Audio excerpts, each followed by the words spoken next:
स्वागत है आपका इंफ्रा गाइड में। आज के इस वीडियो में हम लोग बात करने जा रहे हैं भारत और श्रीलंका के बीच समुद्र के ऊपर बनने वाले महासेतु के बारे में। जैसा कि आपको पता है कि भारत और श्रीलंका के बीच का संबंध लगभग 2500 साल से भी पुराना है। श्रीलंका की संस्कृति और परंपरा हमारे देश की संस्कृति और परंपरा से काफी ज्यादा मेल खाती है। दोनों देशों का एक दूसरे के ट्रेड, टूरिज्म और इन्वेस्टमेंट में काफी सहयोग रहा है, लेकिन वर्तमान में श्रीलंका की आर्थिक स्थिति काफी जर्जर हो चुकी है और आज का श्रीलंका भारी कर्जों में डूब चुका है। इसके कारण श्रीलंका में आर्थिक और राजनीतिक अस्थिरता उत्पन्न हो चुकी है, परंतु जरूरत पड़ने पर भारत देश ने हमेशा बड़े भाई की तरह श्रीलंका की मदद की है और इन्हीं सभी परिस्थितियों को देखते हुए श्रीलंका और भारत के बीच संस्कृति के आदान प्रदान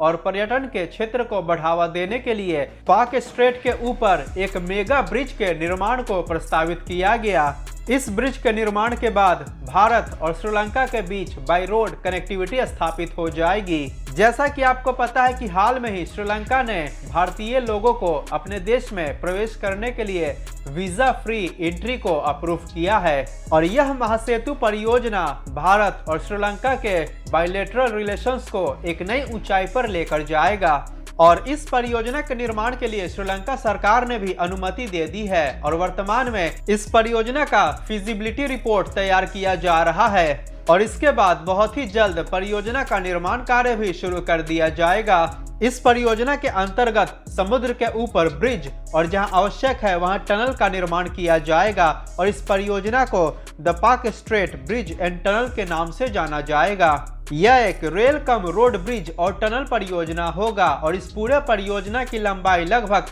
23 किलोमीटर है। जैसा कि आपको पता है कि वर्तमान समय में न्यू पंबन रेल ब्रिज का निर्माण किया जा रहा है जो कि मेनलैंड इंडिया को रामेश्वरम और धनुषकोडी से कनेक्ट करेगा और उम्मीद है कि यह ब्रिज 2023 के अंत तक या 2024 के शुरुआती महीनों में पूरी तरह से बनकर तैयार हो जाएगा। इसके अलावा रामेश्वरम और धनुषकोडी की मेनलैंड इंडिया से कनेक्टिविटी के लिए ऑलरेडी पंबन रोड ब्रिज पहले से ही मौजूद है जिसको कि अन्नाई इंदिरा गांधी रोड ब्रिज के नाम से जाना जाता है और इस रोड ब्रिज की लंबाई लगभग 2.34 किलोमीटर है। अर्थात पंबन आइलैंड में बसा शहर रामेश्वरम और धनुषकोडी की ऑलरेडी मेनलैंड इंडिया से connectivity by road and railway स्थापित हो चुकी है और अब इस रोड एंड रेलवे कनेक्टिविटी को फर्दर एक्सटेंड करके श्रीलंका तक बनाया जाएगा। पाक स्ट्रेट ब्रिज एवं टनल परियोजना की शुरुआत भारत के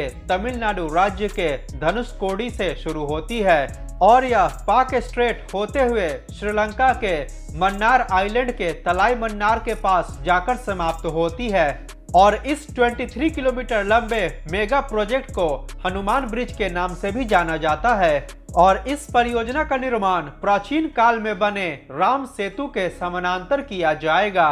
आपको बता दें कि सबसे पहले इस परियोजना के निर्माण की चर्चा वर्ष 2002 से 2004 के बीच पीस एकॉर्ड में की गई थी। उसके बाद से यह परियोजना ठंडे बस्ते में चला गया, लेकिन पुनः जून 2015 में इस परियोजना के निर्माण के लिए श्री नितिन गडकरी द्वारा अप्रूवल दे दिया गया और जुलाई 2023 में इस परियोजना के निर्माण के लिए फिजिबिलिटी स्टडी रिपोर्ट तैयार करने की प्रक्रिया शुरू की गई। आपको बता दें कि चाइना हमेशा से ही इस परियोजना के खिलाफ रहा है और चाइना कभी नहीं चाहता कि भारत और श्रीलंका के बीच इस प्रकार का कोई भी ब्रिज बने और इस परियोजना को रोकने के लिए और इसके खिलाफ दुष्प्रचार करने के लिए चाइना ने कई मीडिया हाउस को भी पैसे दिए हैं, चाहे वो भारत में हो या श्रीलंका में। यहाँ तक कि चाइनीज अथॉरिटी ने श्रीलंकन गवर्नमेंट को भी इन्फ्लुएंस किया है कि वह इस परियोजना को किसी प्रकार से रोक दे, लेकिन चाइना के भरसक प्रयास के बावजूद भी